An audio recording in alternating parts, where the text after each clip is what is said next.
side had a pretty good success here. This side needs a little bit of work. The first thing we'll do is start right over here, the side that you were standing on. When they come to this side of you, they have the ability to go anywhere you want, as you saw how wide the cars were. If the cars come on this side of you here, you're able to walk back a little bit and control the distance. Okay? And then down here, you have to take only a couple steps back. So when they come in, that they can't just park that far. You're in charge of doing that. We could have lost 3 or 4 cars alone in this line. You multiply that out, you could lose 1,000 cars from the property alone. All right, we're going to do it one more time with this crew, and then we're going to use this will affect your traffic all the way out against the highways. They have to keep moving. They have to be in the right areas. When you plan this space, if they're parked wrong, you're going to lose in that space.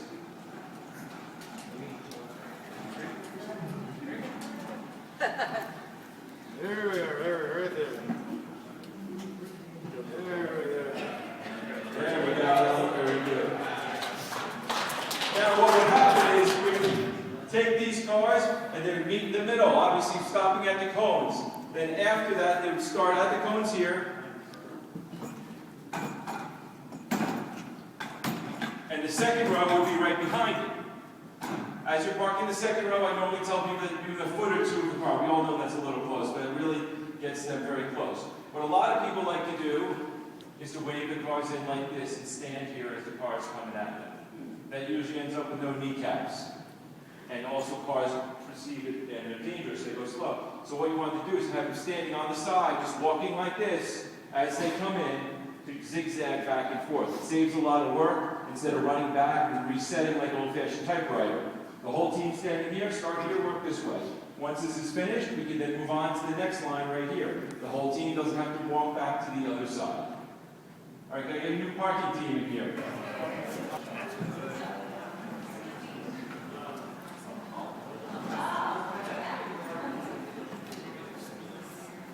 All right, now here we can see the side that I am on.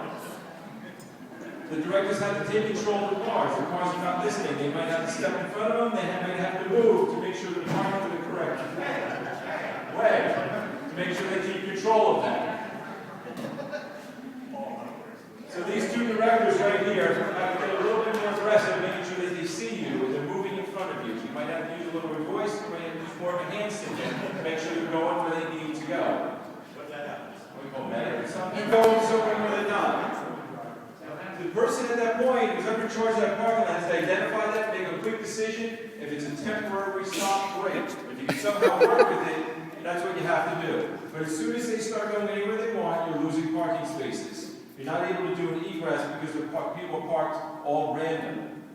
They have to pay attention. There has to be a definitive person in each parking area that's going to be responsible for that. Not just 5 or 6 volunteers saying, you guys go have fun. One of those volunteers has to be responsible for that parking area.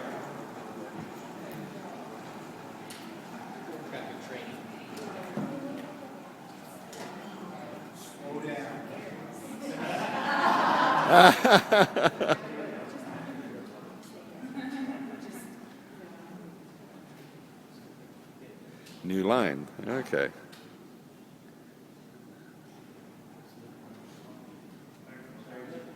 All right, so we now need to send Joe to the hospital and get him relaxed. Okay, he got hit 5 times that time. A few times, Joe, as the cars were approaching on the front line, needed to take a step backwards. So the cars will continue to move slowly at him. If you stand in line, as I said before, the cars will slow up a lot and not proceed all the way in line. On the second row, Joe was standing between the cars. So that means his knees are going because the front and back bumpers squish him. And again, the cars will be going slowly as they're coming in, so we want to be standing them on the side and bringing them in. You guys reset? Got this whole crew here on me. As you guys can see, I'm walking back a little bit as they come in.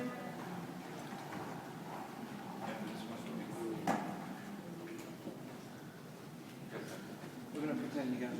Pretend you're not there. That's going to be a little bit harder. And as Tony's just guiding them in, nice and close, they're in the way, out of the way. See, nice and close, we didn't lose any space.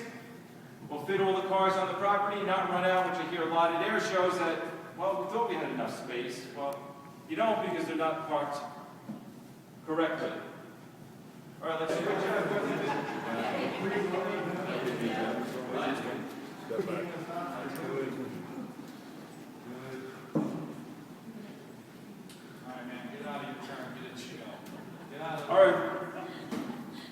very good over here. We have one little problem here. So when they're coming in, please make sure you take steps backwards. The cars will slow up. If you stand on this line, the cars will slow up because they're scared to hit you.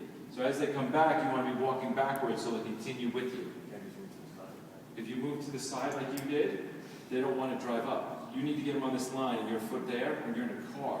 You remember you see 3, 4, 5 feet in front of you. Yes, they're civilians.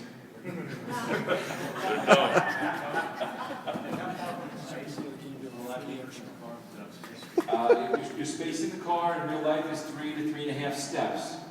Obviously, we're doing a step here for the purpose of scale. All right, let's take these cars out one more time.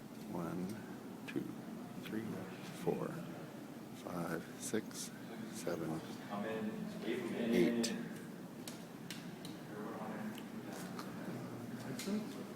8 in a team to do 2 rows at a time coming in. Good to go.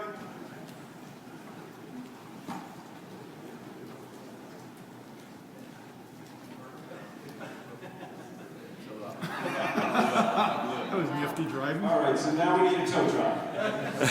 Because now we have a car blocked in the middle. Now let's try this again. Let's go 5 cars back down, please.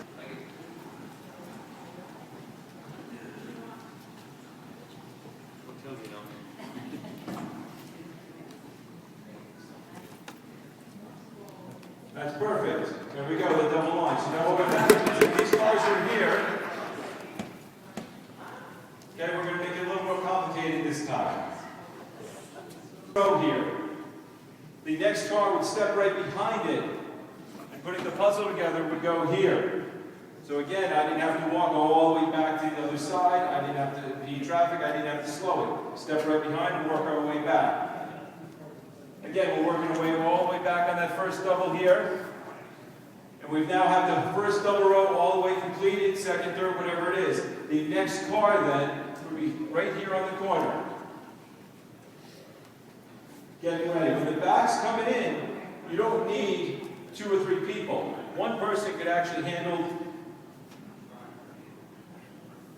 I can control the distance, and I can control the distance from the side car and the front car when someone's resetting to get into that position very easily.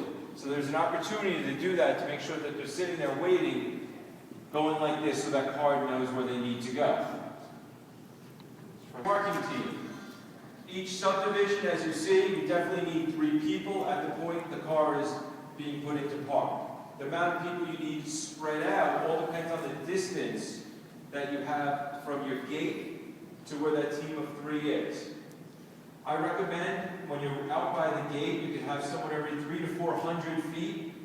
As you get a little bit closer to the point of contact, where the car's going to be parked, you should bring that down to about 200 feet. And that's about where someone will start looking for someone else, waving them in a certain direction. If you're having a little problem with staffing, get extra cones. Set the cones up in patterns in particular areas. But nothing replaces a person. If the cones are just in the middle of nowhere, the cars will just kind of go wherever they want to go. Okay, 20,000 cars in about 200 acres. What you want to do is subdivide that up. However you're subdividing, we're just using this, let's say 10 acres this side, 10 acres on this side. I would recommend using this side as like red, this side is blue, along with numbers. So this would be red 1 through 50, and blue 1 through 50. Where do you think like that? That's a big point. I've seen all different things. You got about 10 to 12 feet in there. I've seen all different things. I've seen haystacks on all ends with the little things. As everyone walks, and each one actually has an aisle, so it's blue 1, 2, 3, 4, 5. I've seen location signs that are about 20 feet in there that are A-frames that will just say silver 1, blue 1. I've seen little poles that will demark. Everyone really has a different technique of doing it for what they have an inventory of what it is. I've also seen techniques that if you have an opportunity to get a sponsor to give wristbands out or give little cards out as they're leaving their parking lot before they get on the shuttle, just so they'll remember where they're parked. Everyone knows they don't remember. On your apps, if you guys have any apps, put a GPS location on your apps. When they get out of it, they remember to hit the little GPS location on their app. Also, if you don't have apps, on your Twitter, on your Facebook, remind them to take a picture of their parking location. Even take a picture of where in the field, someone there will be able to say, wait, I can kind of get a reference because I know where that hangar is, or I know the Blues are parked there. Now, anything we can do to help them, I'm sure everyone here has driven around with people looking for the silver Toyota Corolla, and eventually you're just like, you know what, just give me a couple hours and they'll be left to be live. This RVs and buses, they will. Somebody brings in a camper. Okay. Campers, RVs, buses, anything that big would be a separate parking lot, a designated separate parking lot. So your traffic control points will have to identify that, just as they would identify a VIP, a handicap, a little easier. And they're going to have to push it to a separate parking lot. If you put anything in here oversized,